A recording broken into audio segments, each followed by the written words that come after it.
everyone. Today is the 4th of July, and amidst all of your celebration and festivities, I want you all to remember the old moorings, that which our country was founded upon, and that which our country protects.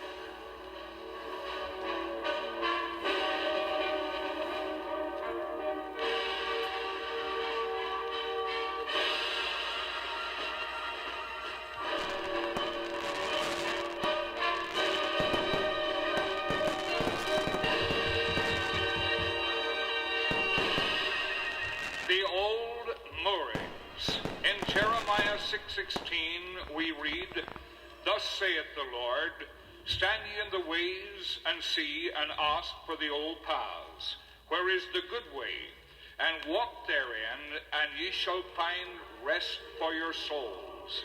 But they said, we will not walk therein."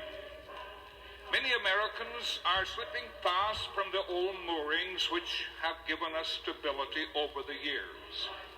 They adopt new ideas and views which appear to intrigue and seem to be improvements, but in reality are very poor substitutes, if indeed they are substitutes at all. America believes in progress. It has done so from the days of Columbus. But all that is new is not good, neither is all good which is merely refurbished. Progressive America gave the modern world its first independent republic. That was progress. Moving from dictatorship to a government of, by, and for the people was one of the greatest steps forward mankind has ever made.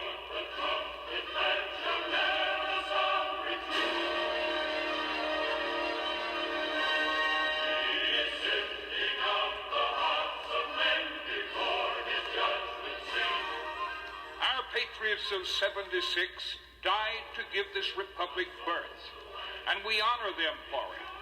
Our patriots of 1812, of the Civil War, of 2 world wars, of the Korean War, and now of Vietnam, fought and died for the same great principle.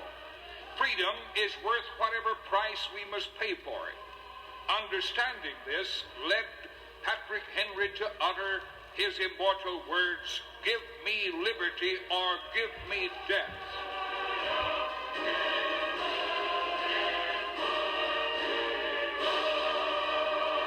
The old moorings of liberty were tied to individual effort, private enterprise, each man willing to make his own way, pay his own debts, earn his own living, establish his own and his family's independence.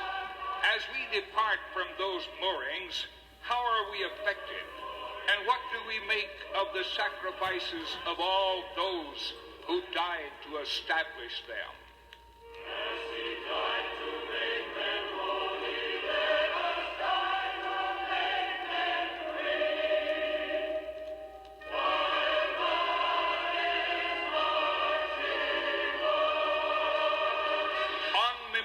Day, as we honor veterans of all wars, will we remember the purpose of their sacrifice, or will we place flowers on their grave in empty gestures and then aid and abet a socialistic ideology which will undermine the very things for which they died? Is this the tribute we pay those men, empty or meaningful? There are also the moorings of faith to which those patriots held. They believed in God and immortality, in Christ and the resurrection. It was this faith which gave them the courage to die for the freedom they so dearly cherished. Today, as some attempt to subvert the liberties for which our patriots fought, similar efforts are being made to destroy the godlike faith which gave our fighting men courage to die.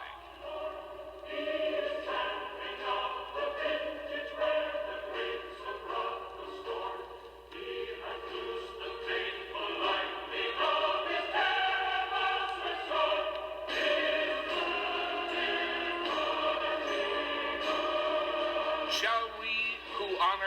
patriot dead join in forces which make a mockery of them?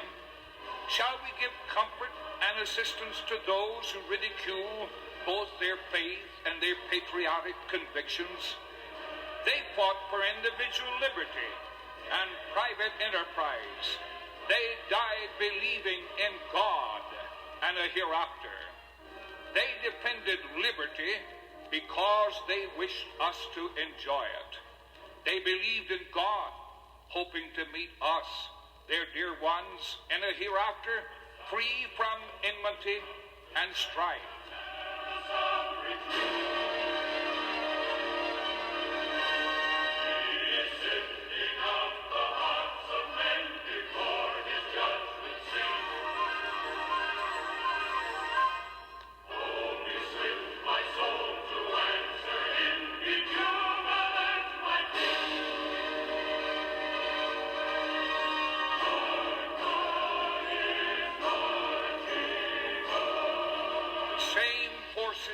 Which would destroy liberty also would destroy faith in God. We who live today must recognize this and know that the moorings upon which our civilization is based are the moorings of liberty and faith.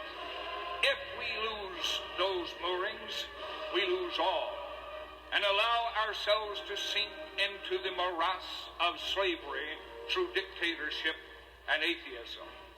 Long ago, the prophets taught that liberty is a gift of God, and that free agency is essential to the full enjoyment of the gospel of Christ.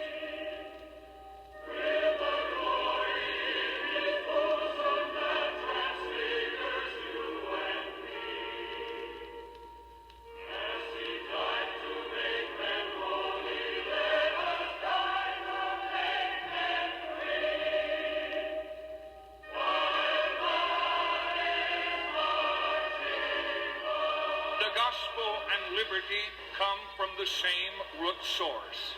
Both come from God. To destroy liberty, even a little at a time, is to strike at one of the most important facets in the gospel of Christ. To destroy faith is to wipe out our hope of immortality, resurrection, and reunion with loved ones. The average age of the world's great civilizations had been 200 years. These nations progressed through this sequence from bondage to spiritual faith, from spiritual faith to great courage, from courage to liberty, from liberty to abundance, from abundance to selfishness, from selfishness to complacency, from complacency to apathy, from apathy to dependency, from dependency back again into bondage. America won her freedom in 1776. Think it over. Righteousness exalted the nation, but sin is a reproach to any people. We have removed ourselves from the old moorings when anarchy is allowed to roam our streets, destroying this great republic. When American ships are seized on the high seas, when assassinations become commonplace, when we tolerate no-win wars, when our flag is burned on American soil, Americans, then we have departed from the moorings that have made us a great nation. Israel's religious leaders in the early times would be appalled to observe what is transpiring in our churches today. Even the daily press, notoriously indifferent to religious news, reports a few lines on the inner and back pages that tell us clearly how growing numbers of Americans treat holy things with irreverence and sacred things with contempt. Not only have vast numbers of Americans lost all sense of the sacred, the moral, and the ethical, but the spiritual leaders from both the laity and the priesthood are often found in the forefront of this irreligious pursuit of comfort rather than conviction, of accommodation rather than truth, of the pleasant life rather than the meaningful life. Let us go to the 22nd chapter of Ezekiel, where the prophet speaks of Israel's religious leaders in these words: "Her priests have done violence to my law, and have profaned my holy things. They have made no distinction between the holy and the common. Neither have they taught the difference between the unclean and the clean, and they have disregarded my Sabbaths, so that I am profaned among them." My friends, as we come to the close of this message, the old moorings, let us go back again to Ezekiel 22:30, which says, "I sought for a man among them who would build up the wall and stand in the breach before me for the land, that I should not destroy it." God is searching for men who are unique, thoroughly saved, and filled to running over with His Spirit. God and the world need men who will stand in the gap.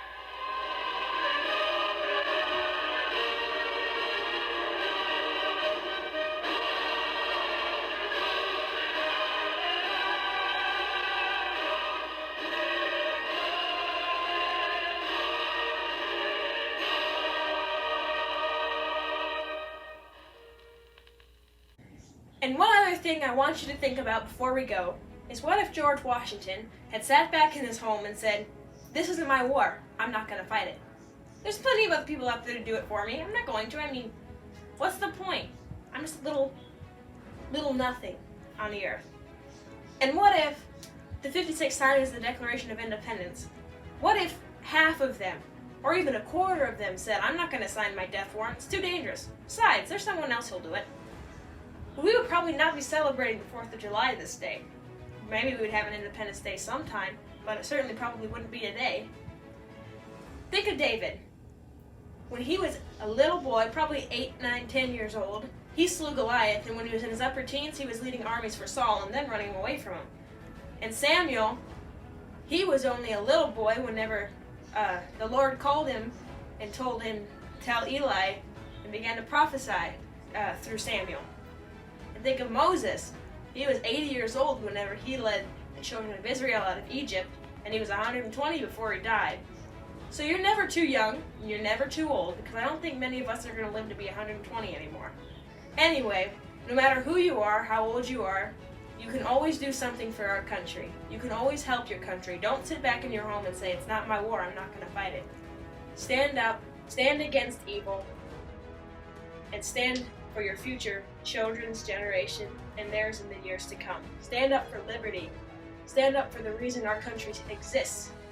Don't give in to tyranny. And don't give in to even the slightest restriction of our liberty, because if you do, they'll keep restricting it a little tighter and a little tighter, like a noose or a snake. When they wrap around their prey, they go a little tighter each time, until finally it's dead. And liberty has been slowly being strangled. Very slowly, just getting a little tighter, and a little tighter, and a little tighter over the last several centuries, since it was actually started in America. But it's still not too late to stop it. So instead of saying, "It's not my war, I'm not going to fight it," start saying, "This is my country and I'm going to do good for it." Then get up and do good for it. That's all I have to say today, folks. Goodbye, God bless, and may the good Lord take a liking to you.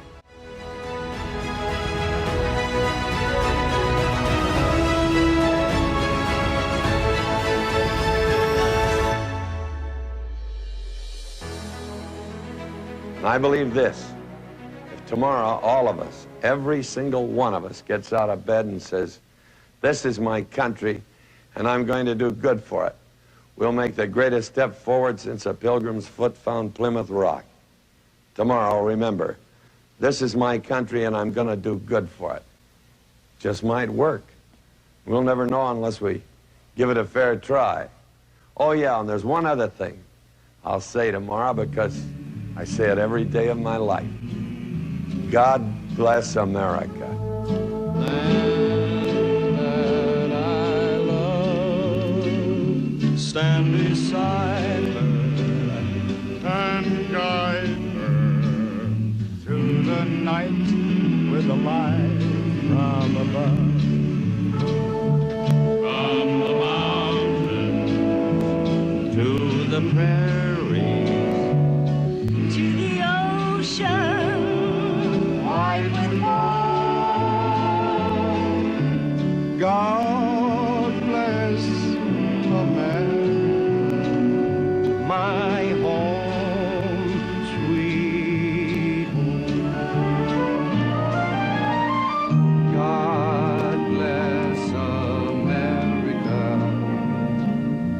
land I love. Stand beside her and guide her through the night. With the light from above, From the mountains to the prairies, to the ocean, White with foam.